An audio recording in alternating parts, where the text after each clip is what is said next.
Pelan-pelan, pelan-pelan, satu. Sampai sini dipahami? Baik.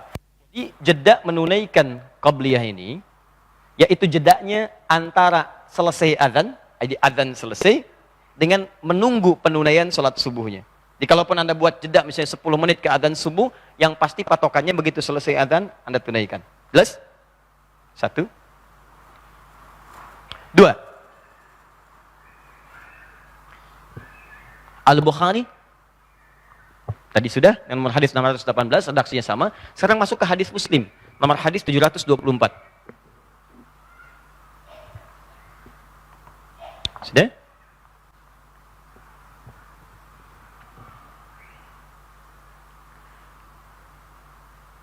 Adalah salat sunnah yang sangat dipegang kuat oleh Nabi SAW. Asyaddu mu'ahadatan. Ya. Likulli syai'in, bahwa segala sesuatu minan nawafil yang termasuk salat sunnah, asyaddu mu'ahadatan, yang sangat dipegang kuat oleh Nabi SAW, yaitu 2 rakaat sebelum fajar, rakaatul fajar. Saya ulang. Di antara salat-salat sunnah nawafil, khususnya yang menyertai salat fardu, yang sangat dipegang kuat oleh Nabi SAW, maksudnya hampir tidak pernah ditinggalkan dalam hidupnya. Ya, dalam keadaan apapun, itu salah satunya adalah 2 rakaat sebelum subuh. Nah, yang kedua ini seakan memberikan isyarat, tahan sebentar. Biasanya, kalau dalam perjalanan safar, itu ada rukhsah, ada keringanan. Anda boleh tidak menunaikan sholat sunnah, bahkan yang fardu pun, itu bilangannya kalau lebih daripada 2, dan sifatnya genap, itu bisa dikosor. Ya, dikurangi menjadi 2 rakaat. Dengan syarat, bilangannya genap dan lebih daripada 3. Di kalau 2, tidak bisa kemudian dikurangi kembali. Misal, zuhur, asar, isya, 4, itu boleh jadikan 2. Maghrib 3, tidak bisa dibagi 2. Karena tidak ada orang sholat 1,5. Ya, 1 rakaat dan setengah lagi ruku, salam, tidak bisa. Maka yang bisa itu hanya zuhur, asar, kemudian isya. Jika Anda ingin mengurangi itu karena perjalanan tertentu, namanya dikosor. Saat Anda mengkosor itu, teman-teman sekalian, jadikan yang 4 jadi 2. Saat menjadikan 4 jadi 2 itu, bahkan Anda tidak menunaikan sholat sunnah pun tidak ada masalah. Yang paling luar biasa disebutkan di hadis riwayat Al-Bukhari, kalau Anda sedang sakit, bahkan dalam perjalanan, tidak mampu mengerjakan yang sunnah itu, bahkan sholatnya dikosor, bahkan dijamak, jamak kosor, itu pahala sholatnya, termasuk sunnahnya, tetap dituliskan sempurna. Hadis yang berbunyi, "Idza maridal abdu aw safar, kutiba lahu mithla ma kana 'alaihi muqiman sahihan." Kalau ada seseorang sakit atau sedang perjalanan, kemudian tidak bisa menyempurnakan amalan seperti kebiasaannya. Biasanya sholat sunnah dulu, misalnya zuhur, 2 rakaat sampai 4 rakaat. Kemudian sholat setelah zuhur, sunnah lagi. Ini Anda mau ke Bandung, macet, istirahat di kilometer 57. Sampai di situ Anda duga ke Bandung akan macet lagi, sampainya maghrib. Anda jamak menggabungkan 2 sholat yang dekat. Zuhur dengan asar digabungkan, kosor, kurangi jumlah bilangannya. Zuhur 2, asar 2. Begitu Anda kerjakan zuhur 2, asar 2, Anda tidak kerjakan sholat sunnahnya. Karena yang fardu aja dikurangi, masa Anda kerjakan yang sunnah juga? Ya. Nah, maka ketika Anda kerjakan 2 yang zuhur, 2 yang asar, itu pahalanya tetap dituliskan dengan sholat sunnahnya sempurna semuanya. Dengan catatan Anda terbiasa menunaikan sholat sunnah sebelumnya.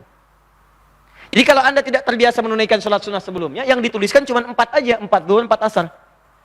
Alhamdulillah akhirnya, walaupun tidak sholat sunnah dituliskan pahala sunnahnya. Alhamdulillah, belum tentu. Ya, kalau Anda tidak terbiasa sholat sunnah sebelumnya. Paham? Nah, tapi ada yang menarik, khusus untuk subuh, itu tercatat dalam kitab-kitab hadis, bahkan riwayat-riwayat yang sahih, untuk subuh Nabi tetap mempertahankan sholat sunnahnya. Ini menarik sekali. Kenapa? Ada 2 alasan. Yang pertama, memang sholat subuh itu sholat yang paling singkat, cuma 2 rakaat. Silahkan cek, zuhur 4, dikosor jadi 2, gitu kan?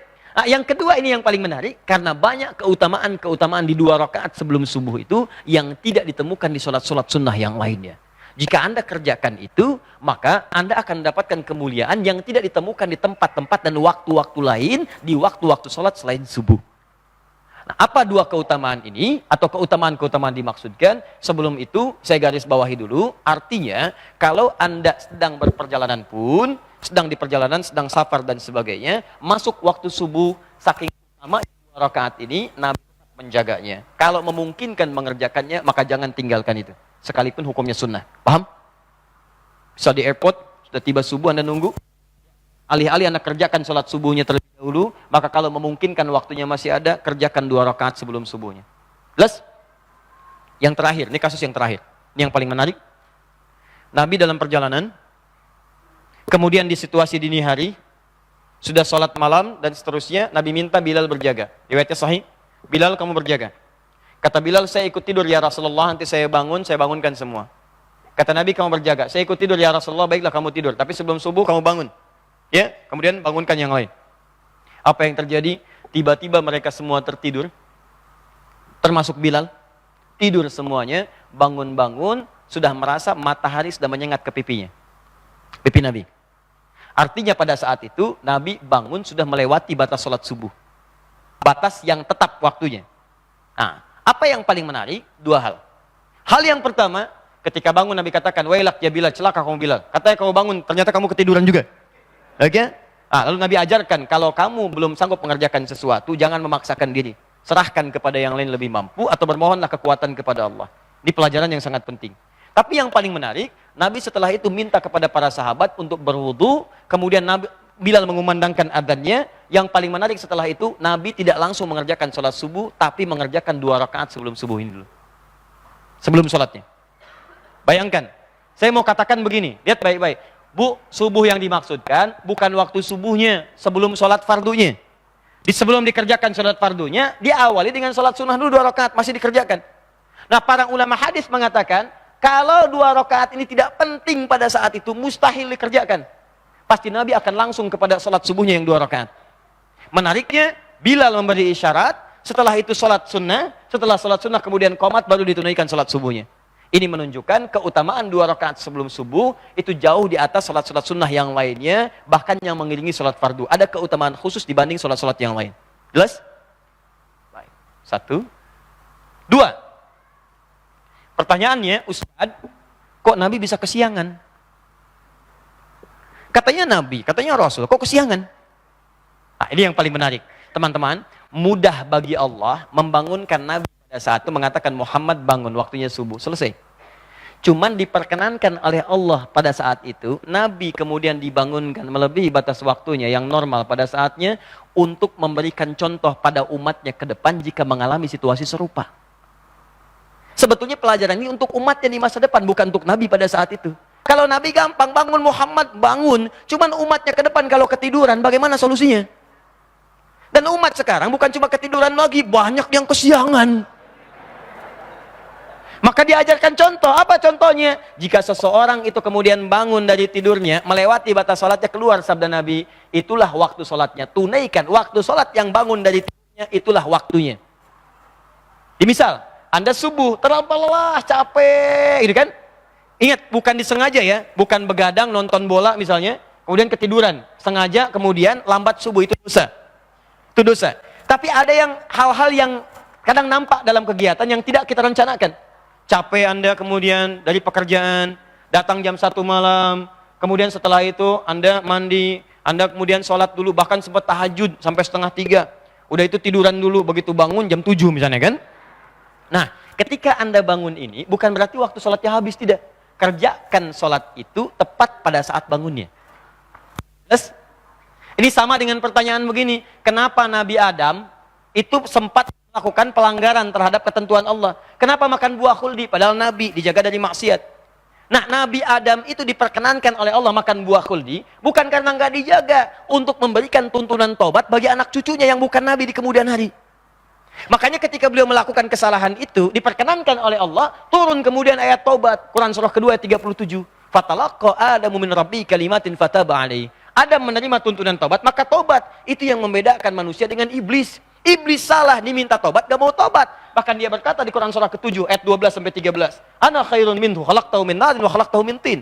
Saya lebih hebat dibandingkan dengan Adam. Engkau ciptakan saya dari api, dia dari tanah. Tidak level yang dari api, sujud kepada yang dari tanah. Diberi kesempatan tobat, gak mau tobat. Manusia salah, wajar. Karena manusia punya nafsu.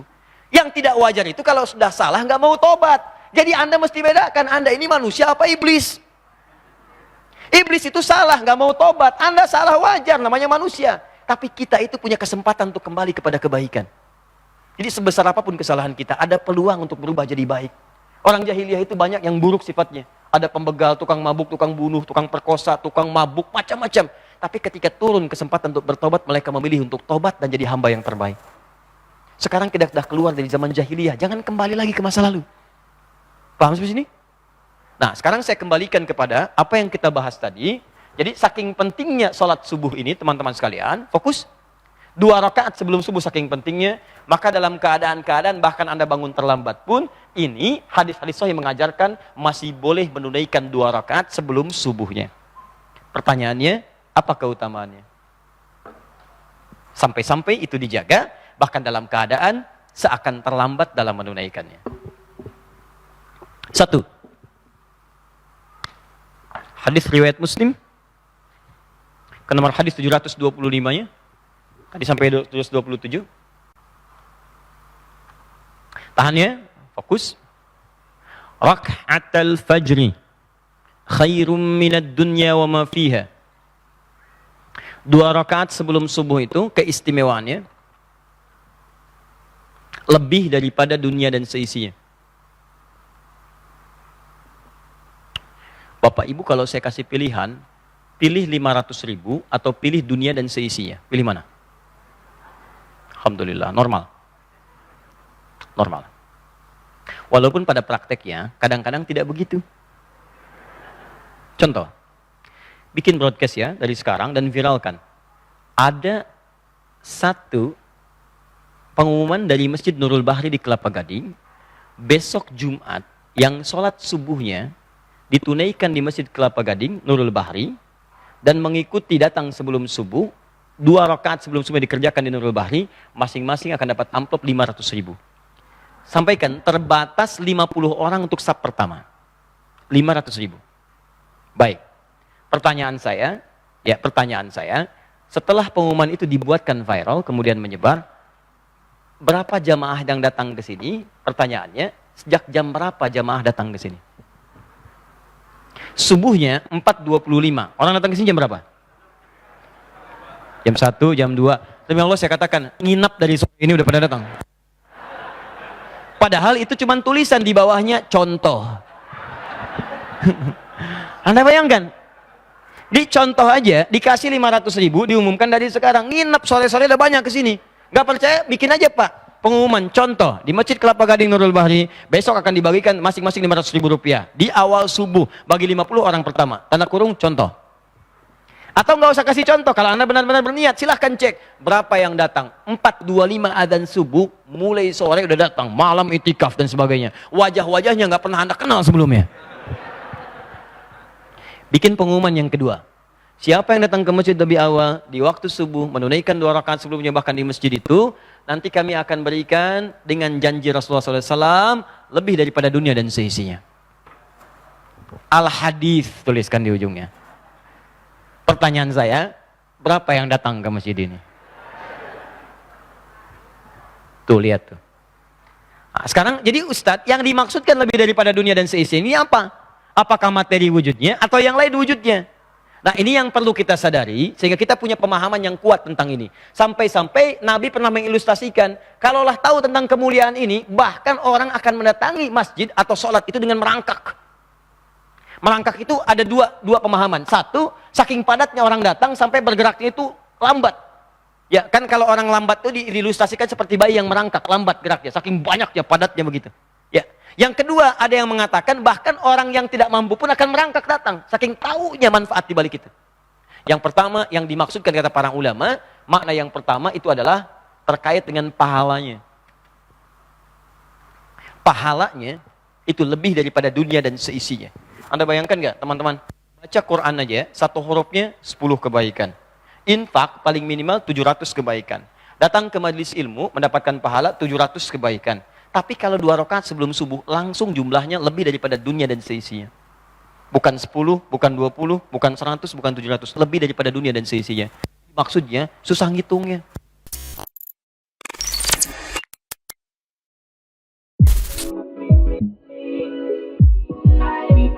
Yours